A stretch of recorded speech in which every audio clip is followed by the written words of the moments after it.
our citizens. So I really thank you for being here. Now, on competitiveness, obviously we are losing ground. I think it's worthwhile remembering that in 2008, the EU and the United States had roughly the same GDP per capita. In 2023, 15 years later, the United States is 25% larger than the EU and Great Britain together. Now, that to me is a remarkably big number. However, one should remember that the key explanation factor are the Magnificent Seven that grew at an extraordinary pace during this period. So Europe has challenges, but I think it is important not to forget that Europe has great strengths, great people, and great companies. We're proud, and we want to develop. We can. In my view, Europe must move from reaction to action to remain competitive, secure, and resilient. European businesses present here today are ready to act, not just with goodwill, but with concrete intent. We stand ready to invest significantly more in Europe. On average, these companies stand ready to increase their investment levels in Europe by 50% towards 2030. If all large European companies match this level of investment increase, Europe would be on track to close most of the 800 billion annual investment gap outlined by Draghi. But this hand comes with a clear message. We are ready, if you are. We need the enabling conditions to be in place. We are in a hurry, and we need that sense of urgency. We're good at innovation in Europe, but we have not created the right circumstances to allow our innovations to grow from startups to scale-ups and then to big companies. For this to happen, we must firstly channel European private capital to the innovations and stop the capital from sleeping in bank accounts or in mattresses for that matter. Remember, Sweden, Denmark and the Netherlands stand for roughly 70% of all European savings in equities. The rest of all savings is in savings accounts. Now imagine if we unleash the financial power in our mattresses. It's a cultural question. It's not a question of more regulation. To save in equities is good. Secondly, we must create a true European internal market through simplification and harmonization, also in areas such as telecom and energy. I believe that closing the investment gap requires this joint partnership between business and policymakers as evident today. So, Excellencies, this hand is extended in trust. If met with action, it becomes a shared commitment towards a more secure and competitive Europe. And with that, I would like to hand over the Copenhagen Pledge to the Prime Minister.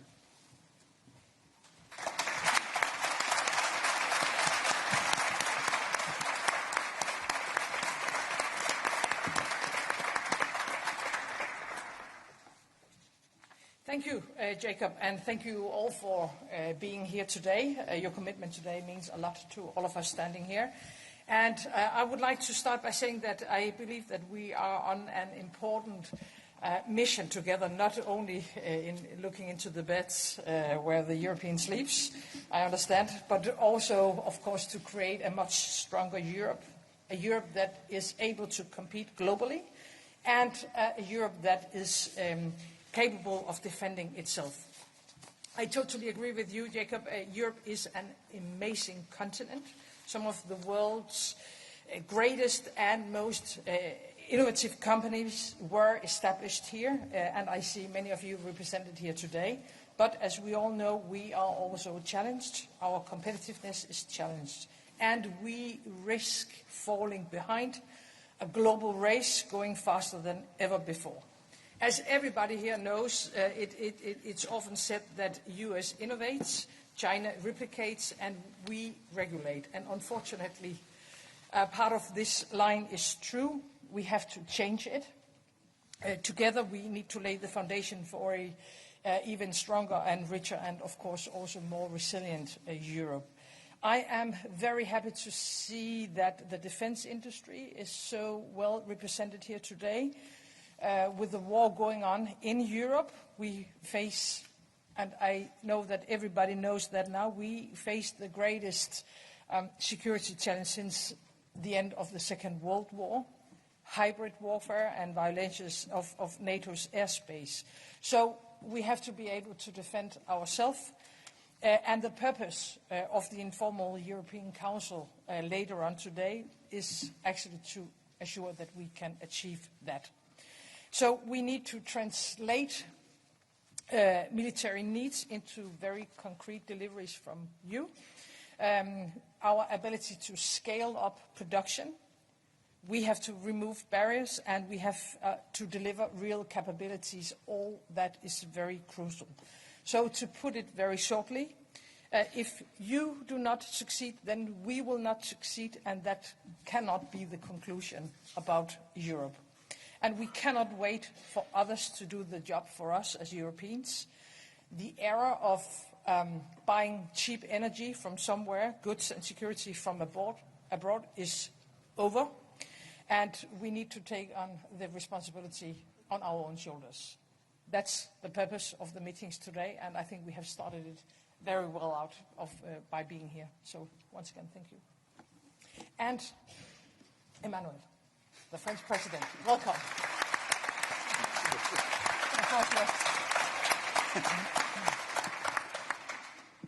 Thank you, Madame la Première Ministre. Thank you, Mette. Lars Jakob, thank you very much for your introduction and your first words, and thank you for this Copenhagen pledge. Look, I totally share first the assessment and what Madam Prime Minister just said. What is the roadmap for all of us? We want to be more competitive because this is the only way to have growth, to create jobs, to finance our social model and the future of young people.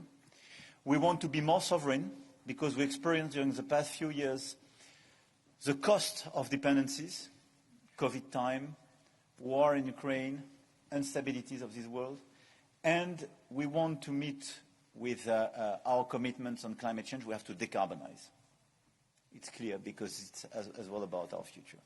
In order to deal with that and with these three objectives, we have to innovate much more and we have to be much more efficient because I think the main figures was mentioned by Jakob about the big gap with the US. A third of this gap in terms of GDP per capita difference is due to the quantity of work, but two-thirds is due to the lack of innovation and efficiency of our own market. So we live in a world of uncertainties, and this is not the purpose today to revert on these uncertainties, tariffs and so on, but we put too many tariffs on our economies ourselves. So we know exactly what we have to do. It's well established in Letta report, Draghi report, and so on. So now the question is how to deliver. And this is the agenda we work on with the leaders and with the Commission. And it's a days and weeks issue. And I want to insist on that because for me, the end of this year is absolutely critical to deliver this agenda. First, this is simplification. I agree with you, it's not brand new. We don't speak about moonshots. But it's just to resynchronize our economies with the rest of the world in terms of sometimes timelines, regulation issue on trials and so on, but as well CSRD, CSDDD, simplification regarding the stock of the European legislation, etc., etc. It's super important. Second, the deepening of the single market. Everywhere we still have barriers, we kill the potential for all of you to have a domestic market of 450 million citizens. This is the biggest market, the biggest developed market with 23 million businesses and 450 million inhabitants. in a lot of sectors, we still have too many barriers, too many regulators and so on. So this is our agenda, and in this regard, the implementation of a 28th regime is clearly a very important move forward, and we back this approach. But telco and energy, as mentioned, are as well key focus to deliver that. Third, innovation. Quantum, AI, healthcare, defense, green tech, on these 5 sectors which are key to deliver our common agenda, we have to innovate much more. It's all about talents. We have the talents, we train them, we want to keep them. Scale.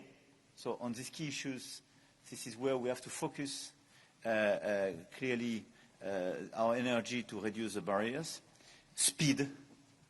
And everywhere we are lagging behind China and or US in terms of legal timelines, we will lose. And finance. This is why the 4th point is about capital market union. It's a very important point in this competitiveness and growth agenda. And today we have a strong alignment amongst all of us. So it's simplification of the current regulation, because you were right. 75% of the financing of the economies in Europe are financed through banks and insurance. And we put ourselves a regulation not to finance anything in equity through banks and insurance. So simplification of this regulation, securitization program to be delivered end of the year at our level and submitted next year to become a reality in 2026. And obviously the capital market union itself, with the reform of the supervision and simplification of our procedures, and incentives to go to equity and innovation. We are the biggest place for savings, but a third of these savings just go to finance bonds and equity elsewhere, which is crazy. And the rest is largely over-financing our own bonds and not sufficiently our technologies. 5th, climate and energy. And this is the work we will finalize in the weeks to come to have enablers, but it's clear that if we want to deliver, and we are committed to this agenda, we have to work very hard, and I don't want to be too long, but we have a few moonshots on climate and energy and decarbonization in terms of financing and organization. And my last point is about European preference. It was till recently an awful word, totally impossible to be pronounced in a business meeting. But this is a necessity, because we are the unique crazy place where we don't protect our domestic players. In the US, you have a US agenda. In China, it's no more a Chinese preference. It's a Chinese exclusivity sometimes. In Europe, this is the only place where you can finance with the taxpayer money 100% non-European players. This is the only place where you put regulations on your players, but at the same time you negotiate the lifting of barriers with non-European players with a double standard. This is impossible just to pursue such an approach. And what we are doing on steel, for instance, is a very important point, because this is just protecting our players. It's not protectionism. This is part of this resynchronization. We have to accelerate, we have to innovate, we have to finance much more, we have to clearly be super innovative, but at the same time, if we want to remain sovereign, we have to protect the existing players when they suffer about the absence of level playing field. And what we started with the Chinese EVs, what we follow with the steel today is exactly what we have to do sector by sector, because this protection and this European preference are key elements of this competitiveness agenda. I don't want to be longer. I think the agenda is quite clear and the roadmap is quite consensual. And now the main issue for us is implementation and speed. And this is why we will focus in the weeks to come to deliver this agenda in order to put it in strong regulations at the European level, in order sometimes to deregulate, but to have clarification of that and make it real. I don't want to be longer. I want to thank you, Mette, to start this informal council and the summit of the European political community with precisely this business meeting and the opportunity to answer the Copenhagen pledge. Thank you.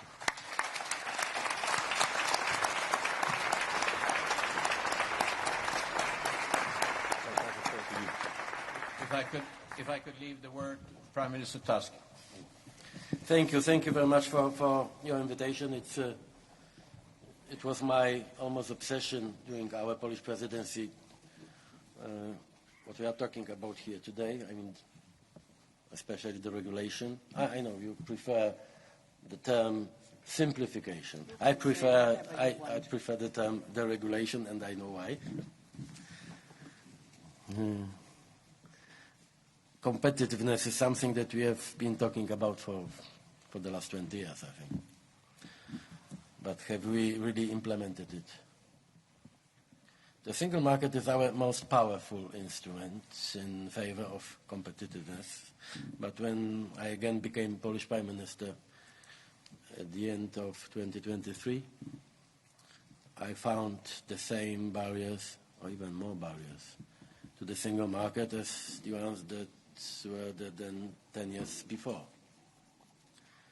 The single market is not just a free trade area. It is a common good, so we need to have an honest diagnosis and act on the problems that we identify. I think that I can say that we in Poland have done our homework, and we have done the diagnosis work.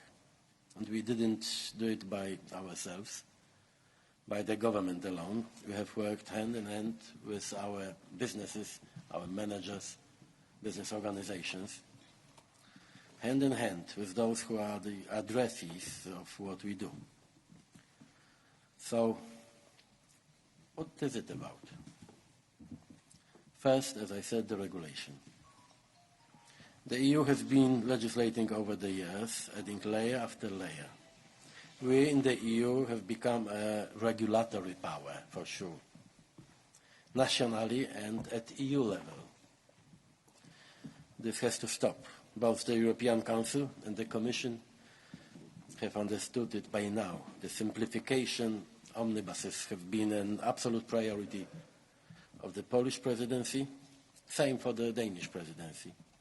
Thanks to Mette and Ursula, who are bringing this project forward really forcefully. The delivery is painful, but I can assure you that none of us will give up, and we will deliver. For you, the European companies. In a world of geopolitical uncertainties, of new tariffs, of very brutal world competition, we truly need to make life of our companies easier. Second, ambitions matching reality. And our reality today and tomorrow, I think everybody here will agree, is security. And security means armaments. Armaments means steel. Steel means reindustrialization. We have to be self-sufficient. We cannot outsource our security.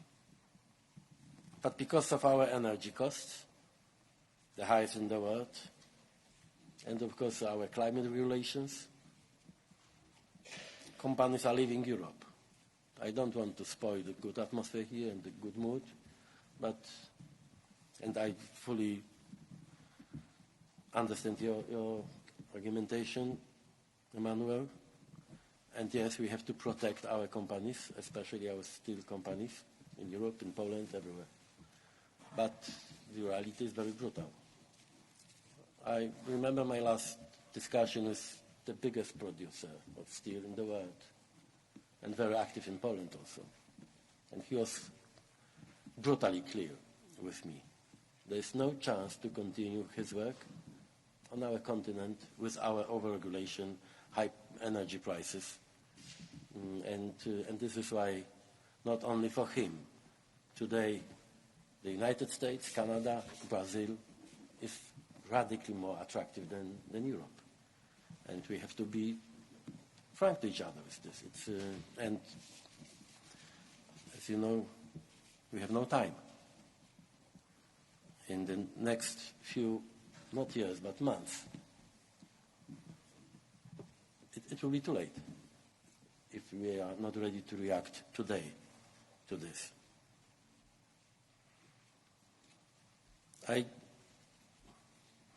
Even with my offer to him I offer them, I mean, the steel producers, massive state aid in Poland. But they were really also very blunt with me. It's about business model, not about 1 or 2 or 3 actions with state aid or even European money. And this is why we have to think about our a real acceleration when it comes to the regulation process. Our ambitions cannot mean that we continue to impose new burdens on companies. It cannot mean that because of Europe, companies lose competitiveness vis-à-vis the world. Look at the world around us. We, Europe, are responsible for only 6% of the world's emissions. We cannot constantly be the ones who reduce emissions at a pace that no company can bear. We cannot constantly increase our ambition when others do not. That is exactly what competitiveness should be about. Yeah, we should be ambitious, and we are, but we have to do it wisely and responsibly. And of course, we have to do it together with our companies, managers, businesses. This is the only way to succeed. Thank you.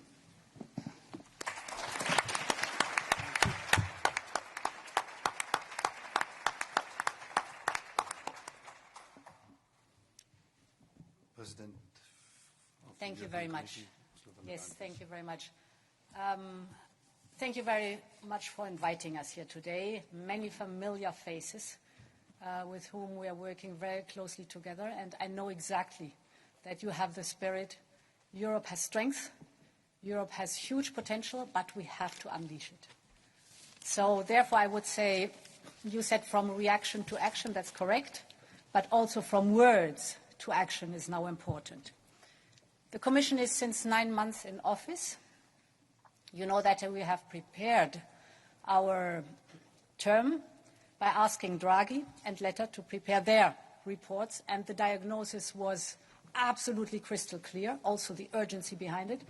And we all are committed to this diagnosis. We should also say that this is unique. We've never had that before, that all of us say this is the right way to go. Now we have to put it on the road. And therefore, we have started with, and you're familiar with that, with the different sectors or fields of action that are so important. Indeed, competitiveness and decarbonization. We've started with the Clean Industrial Deal. You asked for the simplification. You asked for the speeding up of the permitting and many other topics. It's in there.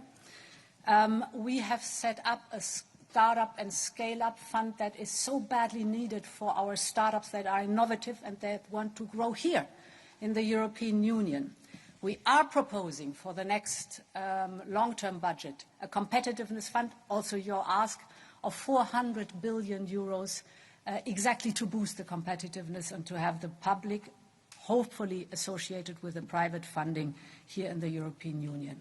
On innovation, yes, we have to double down on innovation. We're good. We have talent in Europe. We know that. But the innovation, the breakthrough innovation, to turn it into a product that is scaling up and feeding in Europe, that's where we can get much better.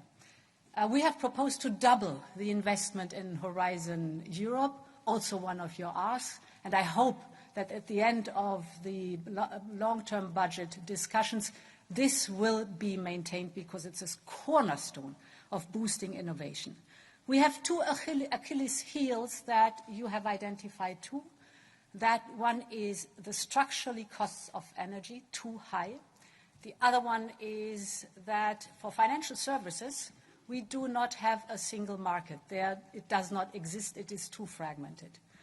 Therefore, I could go very long on the energy topic. Important is on energy that we reduce our dependency on the volatility of the global market and that we invest more in homegrown, cheaper energy sources from nuclear to renewable, because this is where we define the price. On the global markets, you know, our dependencies can easily be weaponized. Of course, I'm aware that gas is a baseload that we will need, but the energy sources have to be boosted even further. We have the Affordable Energy Action Plan, which is much broader. investment in grids and interconnectors, etc. That is already on the table proposed by the Commission. On the capital market, as I said, we have basically no single market for financial services because it is so fragmented. This is why we launched the Savings and Investment Union. Emmanuel, you said it all, world champion in savings, but certainly not world champion in investing the capital here in the European Union. This is the project that we are pushing forward together. On defense, it's historic what happened in the last month on the European level, of course in close cooperation with NATO. But because the situation is as it is absolutely necessary that we have a massive surge in defense investment. This is why we enabled up to 800 billion of investment till 2030. The buzzwords are safe, the joint procurement, and the national escape clause. And there's an omnibus for defense that is on its road, the simplification in the defense sector, where the defense sector is asking for to be able to scale up and to produce faster and cheaper. This omnibus has to arrive. I'll come to that in a moment. Because when we look at simplification, we all agree we need simplification, we need deregulation. We need it on the European level. Actually, we also need it on the national level what the gold plating is concerned. So don't get me wrong on that one. But I hope that with the omnibuses, we are a good example so others can also follow. There's one point that is crucial. We have now 6 omnibuses on their way. I started the first one in February. None of them has yet arrived at its goal, at its destination, because the co-legislators also have to do their job. And they have to come to an agreement. Before it's not agreed, you have no change. Even if we've put it on the road, you don't feel any change. These 6 omnibuses are 8 billion reduction of bureaucratic burden for you. But they will only arrive if the co-legislators finally agree. And therefore, next time when we have such a meeting, the Council is here, the Commission is here, the business sector is here. I would like to see the European Parliament here too, because we need them also to move the whole ship forward. Not the whole Parliament. Also, we don't have the 27 member states here, so not the whole Parliament, but they have a representation. Invite the leaders of the political groups so that they also can sense the urgency that is behind getting the job done. Of course, they can change our proposals. That's democracy. But get the job done. That's the point where I'm behind it. To look forward, indeed, the 28th regime is top of our agenda. Emmanuel, you spoke about it. I want to mention one topic that is absolutely crucial, and this is the headline overall, and this is artificial intelligence. We have to embark on that journey. Our companies hold more than half the global market in industrial automation solutions. We have a wealth of data. If we turn this in application, my God, what could we do? So I need you also there on this topic, but there's a huge potential untapped that Europe can unleash. I have a last point. That is homework, yes. For example, simplification in the single market, tear down the barriers. That's a terrible 10 that we address. But almost the whole world is now asking for free trade agreements with us. And that's a huge opportunity. We have concluded in these 9 months with Mexico, with Mercosur, with Switzerland, and just last week with Indonesia, a mining giant. In the pipeline are for this year India, Malaysia, and others that are, for example, the TPP countries that want to work close with us. This is a huge opportunity for our business to have the global market. If you look at Mercosur, it's 770 million people and a quarter of global GDP. So also a potential to tap into. You said, dear Jacob, you are extending your hand. Thank you so much. I know this by experience. Let us grab your hands, hold tight together, include the European Parliament, and make it happen. Thank you very much.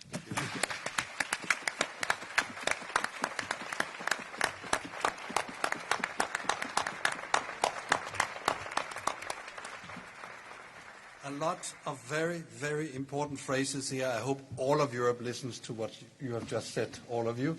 At least we have from business as well. We want to be your partner in making this happen. Get the job done, please.